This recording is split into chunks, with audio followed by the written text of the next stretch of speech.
박근혜 대통령 측의 헌재 관련 발언 관련해서 말씀드리겠습니다. 박 대통령 측이 어제 헌재에서 미르 K스포츠재단 출연금 모금, SK그룹 총수 사면 문제 등과 관련해서 대통령이 지시한 것은 맞지만 지시 이후에는 관여하지 않았다라는 주장을 펼쳤습니다. 박 대통령 측이 대통령 탄핵이라는 국가의 운명을 결정하는 헌법재판소 심판장에서 말장난하는 것도 아니고 어처구니가 없습니다. 그러나 박근혜 대통령이 안종범 전 수석을 통해서 국민연금의 삼성합병 지지에 반대하는 임무를 경질하도록 지시한 정황이 드러났습니다. 안종범 전 수석의 수첩은 박 대통령이 삼성합병을 실질적으로 주도한 장본인임을 입증하는 것입니다. 국민의 노후자금으로 삼성의 후계 승계를 보장해 준 것이 어떻게 국가 정책적 판단이 될 수 있습니까?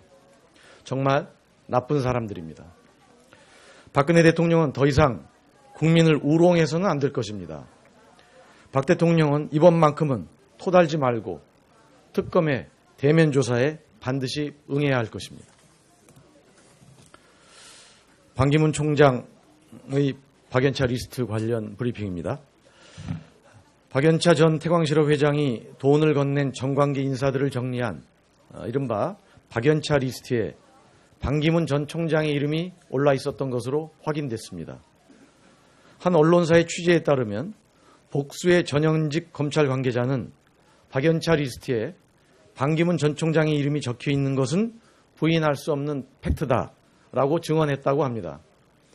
이들은 박연차 전 회장의 일정과 동선, 지시사항 등이 정리되어 있는 박 회장 비서의 다이어리에도 반기문 총장의 이름이 2번 적혀 있었다고 증언했습니다.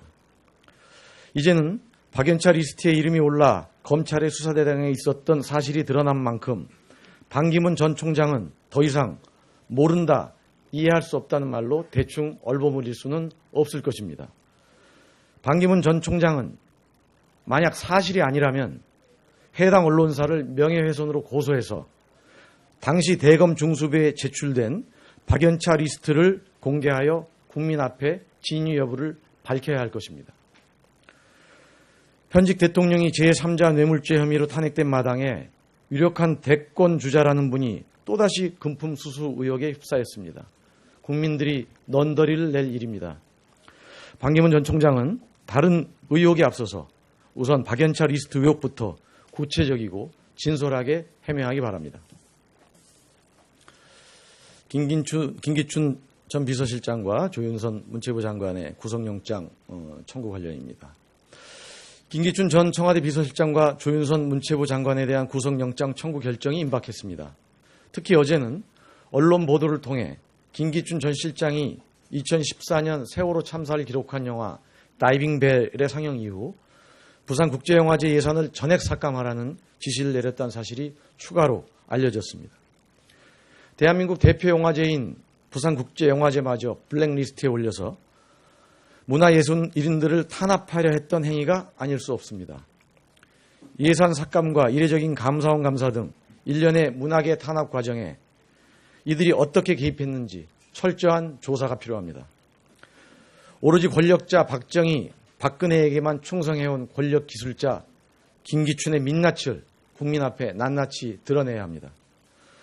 박근혜 정부가 겉으로는 문화 융성을 외치면서 실제로는 문화 파괴를 자행한 것이고 헌법을 유린한 것입니다. 그리고 그 핵심에 김기춘, 조윤선 두 사람이 있었던 것입니다. 특검은 대한민국 문화계를 파괴하고 흔들어댄 김기춘 전 실장과 조윤선 문체부 장관에 대한 영장 청구를 지체해서는 안 될 것입니다. 이재용 삼성 부회장 관련 브리핑입니다. 오늘 삼성 이재용 부회장에 대한 구속영장 실질심사가 이루어지고 있습니다. 일부에서 이재용 부회장이 구속되면 삼성이 망할 것처럼 말하는 사람들이 있습니다.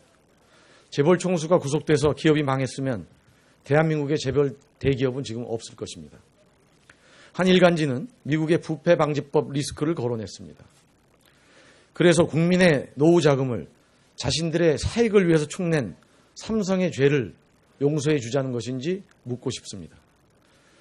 상호순환 출자를 통한 재벌의 그룹집에 경영세습을 위한 탈세, 불법 증여, 수십 년간 이어져 온 끈끈한 정경유착 등등 삼성의 문제점들은 이루 말할 수 없을 정도입니다. 글로벌 삼성의 총수 구속이 국가 경제에 악영향이 될 것이라는 걱정을 하기에 앞서서 국제적으로 조롱거리가 된 대한민국의 처지를 걱정해야 할 지경입니다. 이번만큼은 과거의 낡은 관행을 끊어내야 대한민국의 경제가 바로 설 수 있고 삼성도 더욱 강한 기업으로 변모할 수 있다는 점을 분명히 지적합니다. 세월호 특조위 홈페이지 폐쇄에 관한 브리핑하고요. 또 한민국 국방장관이 지금 롯데 사드 부지 협상을 강요하고 있는 이 부분은 서면으로 대체하도록 하겠습니다. 이상으로 마치겠습니다. 고맙습니다.